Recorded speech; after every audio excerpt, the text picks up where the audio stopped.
Time for another Brooklyn Nets video. I've not talked to you guys since the back-to-back losses against the Hornets and Grizzlies, and that was kind of a low point. And I was ready to come on here and say, I can't stand some certain players, but some certain players are hard to pick it up, and they're coming off 2 straight wins now. We've now beaten the Sixers tonight, and we beat the... It's going to escape my mind now. Let me go back and look. Who did we beat? Oh, Jazz a couple nights ago.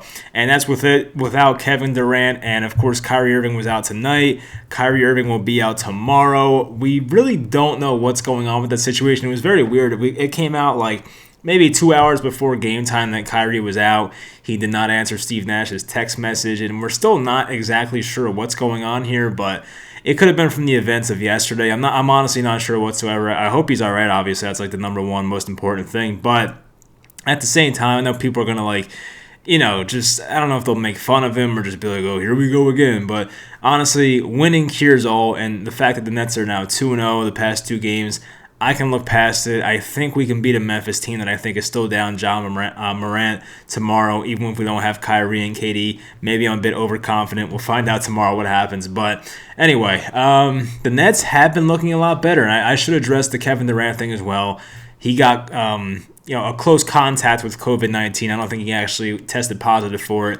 Apparently, if he tests positive up until Sunday, he can play on Sunday's game against his former Thunder team at home. So that would be nice to get him back on Sunday. Not sure if Kyrie Irving will be back. That's probably the most likely thing because I don't expect to see Kyrie tomorrow. It seems like he's out already, so that's pretty much it. But tomorrow we'll have more of the bubble Nets, which is always fun because that team plays hard and they're fun to watch, and that's what we'll talk about here. So I guess we'll start off and kind of go in reverse order, starting with tonight's game because that's the most fresh in my memory right now. But the Philadelphia game, they won 122-109.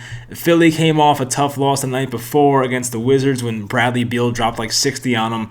I think Sixers still won that game though, but the Nets came out in this one. They got a really good start, of course, and some guys were playing well from the jump. Joe Harris had 28 points in this game. Karis LeVert looked really good at some points.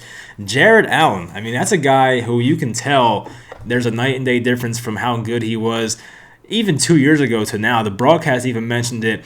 If you're a Nets fan for a couple years now, you remember Joel Embiid against Jared Allen 2 years ago in the playoffs and how much Joel Embiid was bodying him and having his way because he was out muscling him.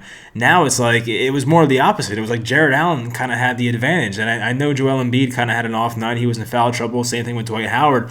But Jared Allen looked like the best big man on the floor tonight. And that's like a big improvement from what we saw just a couple years ago. So Jared Allen, they showed it on the broadcast, has gained 14 pounds, probably mostly muscle since his rookie year.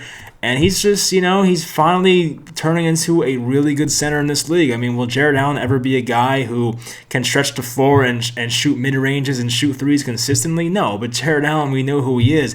He's a great rim protector, a pretty good rebounder. He can finish around the basket pretty well. Dunks the ball very well. Like Jared Allen does a lot of good things for your team, and I think he's agile enough on defense to kind of stick with smaller players. I wouldn't want to have him guard a point guard the entire game, but on a switch, sometimes Jared Allen can make the best out of what looks like a mismatch. So, there's him. There's DeAndre Jordan, who I think played better tonight. DeAndre Jordan still is not really. He's not doing it for me, especially for how much money he makes. He's making $10 million a year. I think we have to pay Jared Allen next year. So, I don't know if we can get out of DeAndre's contract or not, but I'd rather pay him than DeAndre Jordan at this point, obviously. Who else played well tonight? I want to look real quick. I think Jeff Green has been starting recently, and I should give a shout-out to Steve Nash for making that adjustment. The Nets came out the other night. Once it was the game where KD was out. Kyrie was still playing, but the lineup was it was Kyrie. Bruce Brown played out of nowhere. We barely saw him. Then he starts all of a sudden. Bruce Brown actually played pretty well, honestly, the past couple nights. Didn't play much the second half of this Sixers game, but he started the past 2 games. Looked really good the first game when he played against the Jazz. But it was him. It was Taurean Prince. And to Prince's credit, he's played better. I'm never going to be a Taurean Prince guy, I feel like, but he hasn't been killing us, which is nice. And then there's Jeff Green, of course, at the 4 with no Kevin Durant. And then Jared Allen now for DeAndre Jordan. And it's always been a thing of DeAndre Jordan has to start or he won't be happy. But now we're finally seeing Jared Allen be the starter. I think it's working. I would not have guessed this lineup, and probably it would have taken me 15 tries to get that lineup correctly of Jeff Green and Bruce Brown in there. But hey, I mean, whatever works, works. You know what I mean? So it's been working so far. I give Steve Nash a lot of credit because, the Nets obviously could have folded when Kevin Durant was out, and Kyrie Irving now tonight. The Nets easily could have just folded and not played well, but they're playing hard right now, and certain guys are stepping up. I think I gave Karis LeVert his credit. Timothy Luwawu-Cabarrot was playing well tonight as well, hitting his shots, which is good to see. So, a lot of guys have been doing a great job, and I mentioned Joe Harris, I mentioned Bruce Brown, Jeff Green, DeAndre. Hoping I'm not missing anybody. Landry Shamet has still not really gotten out of this little slump he's been in so far. I hope it's just a slump, but he was like 0 for 3, 0 for 4 at one point. I think he made a couple shots towards the end, but he missed a couple threes, missed a layup. So, I mean, he hasn't been great yet and not what I expected. He has not played as much recently. He played in garbage time a couple nights ago, played in the fourth quarter tonight a good amount.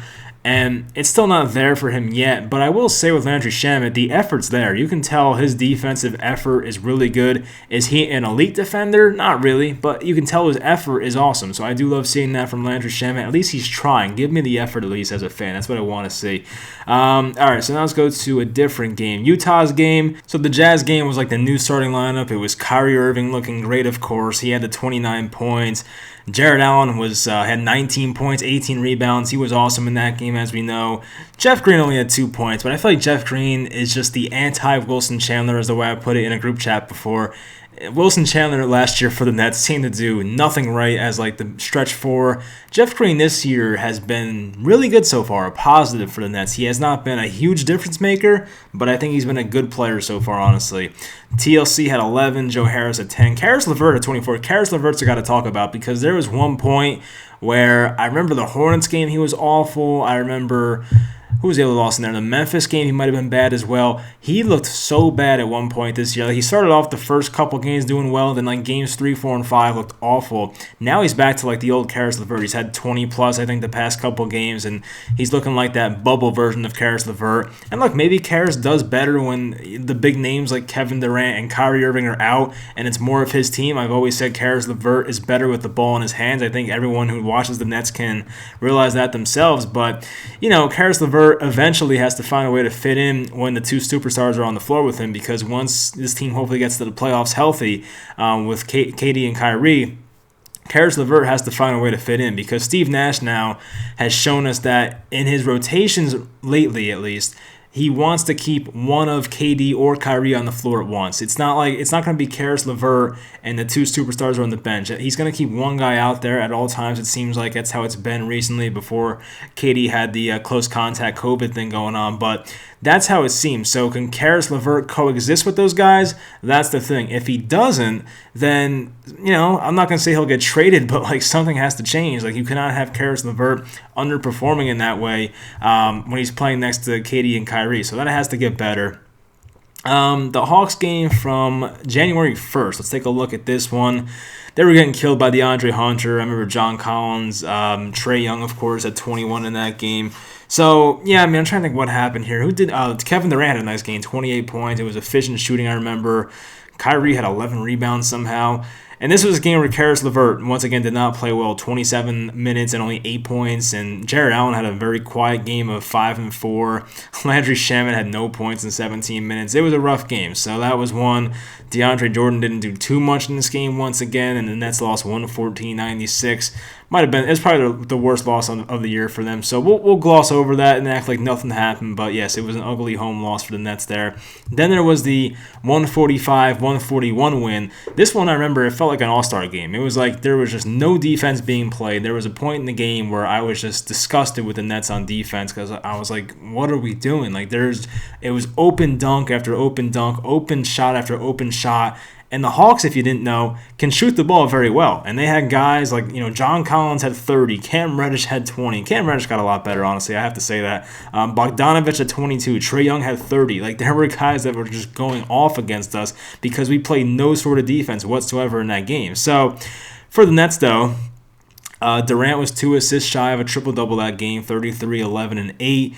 Joe Harris had 23. I love Joe Harris, by the way. He's the best. He came up big tonight, of course. Kyrie had 25 and 34 minutes. Jared Allen had a nice double-double, 15 and 13. LeVert had a decent game. It was 10 points, 4 rebounds, 8 assists. Taurean Prince had 12 games in a revenge spot. Landry Shamet had 14. I do not remember that, but Landry Shamet had himself a pretty decent game. That made the Nets 3-2 right there. So, yeah, I mean, look, there's not much else to say at this point. The emergence of Jared Allen is really the big thing that's hovering around the Nets right now. Of course, the uncertainty of Kyrie Irving is like another big thing, and will Kevin Durant be back on Sunday is another big part of it. But I will say, I'm having fun watching this team. My expectations were low once I saw Durant was out. I was like, oh my God, we're going to be 3-7. But no, right now they're 5-4. Things are looking fine. I was kind of over dramatic about it, and I want to see their schedule coming up real quick just to see what we're dealing with here. So as I mentioned, tomorrow at Grizzlies, 8 p.m. Sunday, home against the Thunder, home against the Nuggets, at the Knicks. That's a game I'm excited for. I want to play the Knicks because the Knicks and their fans, rightfully so, have been very excited so far. There's nothing I'd want more to hopefully go in there with a healthy team, minus Dinwiddie, of course, and spank the Knicks. Like, listen, I don't have anything against the Knicks, but their fans can be a bit obnoxious sometimes. I'm not gonna lie, but.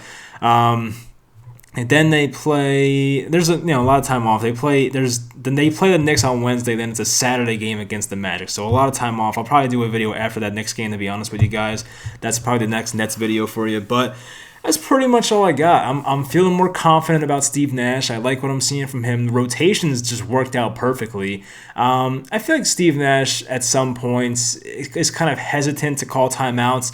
I don't know if he's trusting his guys too much to figure it out on the court by themselves, but sometimes Steve Nash seems a bit hesitant and leaves the guys out there too long. But really, they're doing a good job on defense now. At one point, as I mentioned, that Hawks game where they let up 140 points, I was literally disgusted with how bad the defense looked. Now, the past 2 games, I don't know if it's because the superstars are out. I know Kyrie played 1 game, but I don't know if you can't say it's Durant's fault because Durant's still one of the better defenders on this team. But here's actually a Kyrie Irving update from Woj. Let's see. I'll do a live read here. Brooklyn Nets star Kyrie Irving isn't expected to travel with the team tonight to Memphis for Friday's game versus the Grizzlies. Sources tell ESPN he cited personal reasons. Okay, so it's pretty much everything we knew. Can't wait to see the replies to that one. But yeah, he will not be flying with the Nets to Memphis. Kyrie's out tomorrow. It sucks, but hey, if they win the game, I'm not going to care. And of course, getting Kyrie right mentally and whatever he's going through right now is the most important part. I did tweet, if he did this to me in the playoffs, it would be hard to forgive. But since it's the regular season and the Nets won, I'm like, it's all good. Take your time. So anyway, hopefully you guys enjoyed this video. Let me know about how you feel with the Nets right now. Bit of a, it's not the toughest stretch coming up. I think, Memphis, as we said before, John Morant, I don't think he's back yet. The Thunder are always a tough team. The Nuggets are a tough team. But then they get the Knicks, the Magic. So then there's some, lighter games in there. But the Thunder and Nuggets games are pretty tough. But hopefully we get our guys back by then. That would be nice. But we'll find out. But hopefully you guys enjoyed this video. And I'll talk to you guys next time.